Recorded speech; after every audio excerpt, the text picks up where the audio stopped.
name is Andre.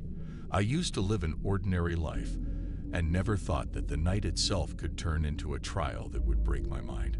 I had read about sleep paralysis before, articles online, people's stories, but I was always skeptical. It seemed to me like some kind of myth, a psychological trick that only frightened those who were too impressionable. But everything changed a few years ago, when I rented an apartment in an old building. The house was built back in the 1960s. High ceilings, wooden floors that creaked with every step, a long dark hallway where the draft never seemed to stop. The apartment itself was nothing special. A small bedroom, a kitchen, a tiny bathroom. But the very first night I spent there, I realized there was something in those walls that wouldn't let me rest. That first night I barely slept. I heard footsteps from the floor above. Heavy, deliberate steps, sometimes the sound of furniture being dragged across the floor. But according to the building records, the apartment above had been empty for years. I tried to convince myself that it was just the house settling, old pipes, echoes, but a seed of unease had already been planted. The second night I collapsed from exhaustion. Sleep took me quickly, but not for long. I woke up suddenly, as if someone had called my name. My eyes snapped open, and instantly I knew something was wrong. I couldn't move. My body felt like stone, pinned to the bed. I tried to raise my hand, but the muscles refused to respond. I tried to scream, but only a ragged gasp escaped my throat. And then I saw it. In the corner of the room by the door stood a shadow. It didn't move, but I could feel it watching me. Not a face, not details of clothing, just a dense silhouette, darker than the darkness itself. But this shadow knew I could see it. The fear was primal. My heart pounded so hard I could hear the thudding in my ears. I tried to shut my eyes, but even my eyelids wouldn't obey. That was when I heard breathing. Heavy, labored, like someone struggling to pull air into their lungs. It was getting closer, though I never heard footsteps. The shadow leaned over my bed. I could feel its cold breath brushing against my skin. Then came a voice, barely audible, but clear enough to freeze me inside. "You are not alone." I wanted to scream, but my body was a prison. The mattress sank beside me, as if someone had sat down. A crushing weight pressed against my chest, forcing the air out of my lungs. In my mind, broken fragments of childhood prayers surfaced, and I repeated them silently like desperate charms. And then, suddenly, it was gone. I jolted upright, gasping for breath, eyes darting across the room. Nothing. Just the dim glow of the streetlight through the window and silence. I told myself it had been a dream. But in the morning, red marks lingered across my chest, as if something had pressed its hand into me. From that night on, nothing was the same. I no longer felt safe in my own home. Every night became a test of courage. I was afraid to close my eyes, afraid of the moment I'd be helpless again before something that came out of the darkness. The following nights only made things worse. Sleep became a dangerous gamble. I would lie in bed, staring at the ceiling, too afraid to drift off. But my body always betrayed me. Exhaustion would win, and soon enough, I would wake again into that same paralyzing terror. One night, I awoke to find myself staring at the ceiling, unable to move, my chest locked in invisible chains. The shadow was there again, but this time, not by the door. It was closer. At the foot of my bed. It didn't just stand there. It swayed, as if it were breathing in rhythm, inhaling and exhaling. I could hear it, rasping, uneven, a sound that scraped across my nerves like rusted metal. I tried to blink, tried to look away, but my gaze was fixed, as if nailed into its direction. Slowly, with an unnatural grace, the shadow crept along the side of my bed.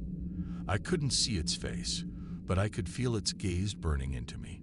My heart slammed against my ribs, each beat louder than the last. Then I felt it, an icy fingertip brushing my ankle. The sensation was real, too real. It slid slowly up my leg, across my knee, stopping just short of my thigh. My mind screamed, but my body stayed frozen. I wanted to believe it was just a dream, but the weight of the mattress told me otherwise.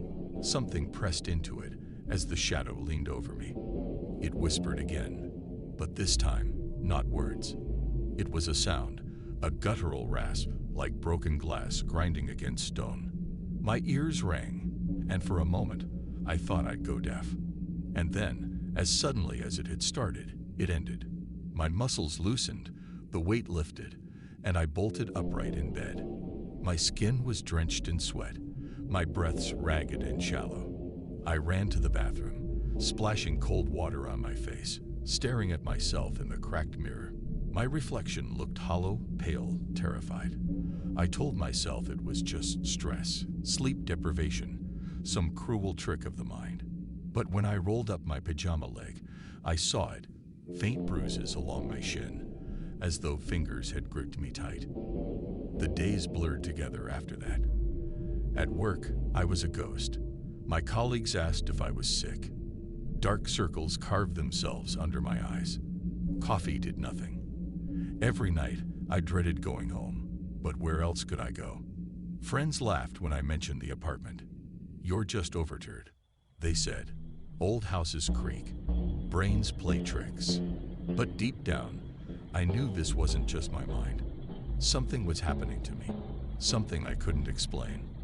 That night, as I lay in bed with the lamp still on, I promised myself I would fight it. If the paralysis came again, I would try to move, no matter how impossible it felt. I clung to that thought as I drifted into uneasy sleep. And when I woke, trapped again in that suffocating stillness, the shadow was already beside me. The more it happened, the less I could deny it. This wasn't just fatigue or stress. Something was visiting me at night, and it was getting stronger. I tried everything I could think of. Sleeping with the lights on, leaving the TV running all night, hoping noise would drive it away. Even playing recordings of rain sounds on my phone, just to calm myself. But no matter what I tried, the paralysis returned, and each time, it grew worse. One night, it was different. When my eyes opened, I instantly knew something had changed. The air in the room was heavier, thicker, like breathing through a blanket. My body was paralyzed as usual, but this time, I wasn't alone with just one shadow. There were two. The first stood by the door, its shape larger, more massive than before. Its presence filled the room like a weight pressing down on me. But the second was small. At first, I thought it was just my tired brain twisting the darkness into shapes. But no, there it was, standing right beside my bed. A smaller figure, barely the height of a child, its outline thin, jagged, wrong. I couldn't see its face, but I felt its stare burning holes into me. My chest tightened, panic surged, and I tried to scream, but only a strangled whimper slipped past my lips. The small figure tilted its head, as if curious, as if listening to the pathetic sound I had made. And then it laughed. A child's giggle, high-pitched, playful, but dripping with malice. It echoed unnaturally through the room, bouncing off the walls, multiplying until it sounded like several voices laughing at once. My blood froze. The tall figure at the door shifted. I didn't hear it move, but suddenly it was closer, towering at the foot of my bed. I could feel my body sinking deeper into the mattress, as though gravity itself had turned against me. The little one climbed onto the bed. I felt the sheets tug and dip with its weight. My breath quickened. I wanted to thrash, to throw it off, but I was locked in place. The giggling grew louder, closer, until I swore it was right beside my ear. And then, a whisper. Not a child's voice anymore. Something older, darker. "We've been waiting." My heart hammered so violently I thought it would burst. My vision blurred. My whole body screamed for oxygen, but my lungs refused to obey. Suddenly, the weight lifted. The giggles stopped. The room was silent again. I shot upright, gasping, clutching my chest, like I'd run a marathon. My sheets were damp with sweat, my hands shaking uncontrollably. The room looked normal, but I couldn't shake the feeling that they were still there, hiding just out of sight. That morning, I swore I heard faint laughter as I left the apartment for work. Not in my head, behind me in the hallway. And I realized something terrifying. It wasn't just happening at night anymore.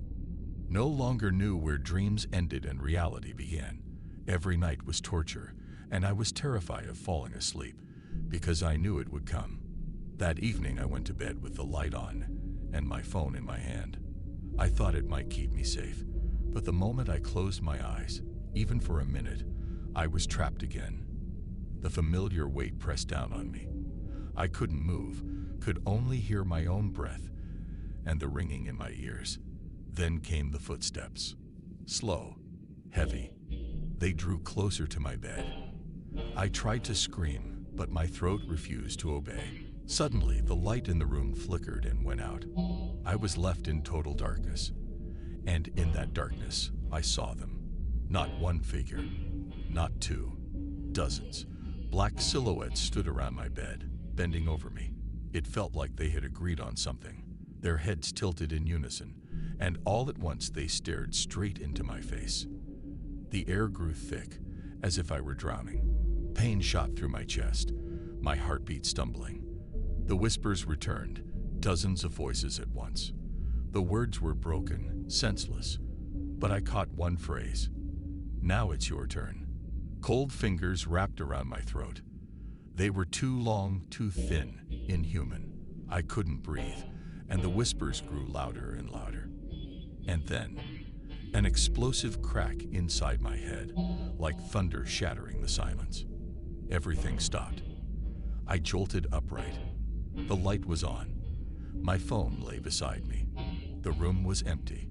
But when I touched my neck, red marks were there, long marks, like the imprint of someone else's hand. I ran out of the apartment without looking back. I never returned. But you know what's the worst part? Sometimes, even here in my new place, I wake up at night and feel someone standing beside my bed. And I can't help but think, they found me again.